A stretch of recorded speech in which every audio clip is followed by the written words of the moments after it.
Now, what I'm about to show you is a brilliant example of common sense and reality hitting back against wokeness. This is a calling to account of destructive virtue signalling.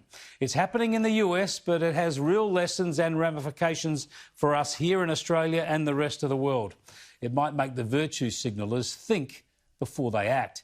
Because you see, a common characteristic of virtue signalling is that it comes cost-free. If people do good things, take good actions, contribute to good causes, that's not virtue signalling, that's virtue, and good on them. But the posers like to show that they're woke, signal that they support fashionable or emotive causes, even confess their own culpability or privilege to win plaudits. But they make these displays without actually doing anything useful or without paying a price, without fixing a thing. It is slacktivism.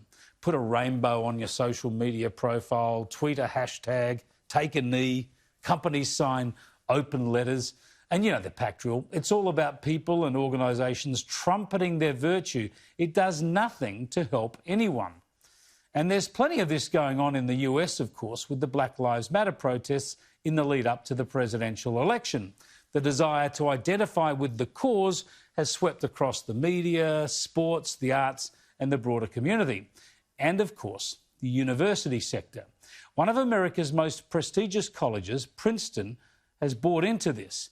It claims to be against racism, and while it recognises the racism and sexism on its campus in bygone eras, it claims now to fight against all forms of discrimination through its education in the modern era.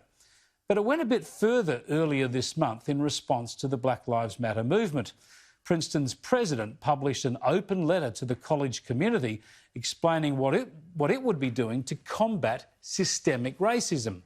But he also went in for a bit of self-flagellation, saying racism and the damage it does to people of colour nevertheless persist at Princeton as in our society, which is something of a surprising confession. And he went on to say that racist assumptions from the past also remain embedded in structures of the university itself. Wow. Racism is embedded in the structures of the university?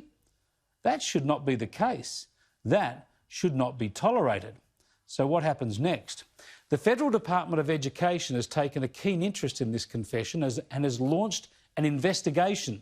The Washington Examiner reports that the department has informed Princeton it's under investigation following the school president's declaration that racism was embedded in the institution. You see, why would the federal government, the Trump administration, fund a racist organisation? In fact, under law, universities are required not to discriminate. So if Princeton is racist, it should not be funded. As the Examiner reports, the investigation's main point of contention is whether Princeton has lied to the public with its marketing and to the department in its promise not to uphold racist standards in accordance with receiving federal funds. This is superb follow-through by the federal authorities. If Princeton is truly racist, it needs to surrender federal funding and reform itself quickly before any funding is restored.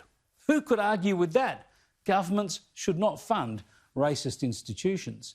On the other hand, if Princeton is truly non-discriminatory and fights against racism, as it has simultaneously tried to argue, then it will have to admit that the open letter from the president was a lie, a pathetic attempt at self-flagellation that denied the truth, that overstated racism for the simple purpose of signalling virtue. I wonder which it's going to be, because Princeton can't at once be racist and virtuous. Those claims are incompatible. We'll keep you posted.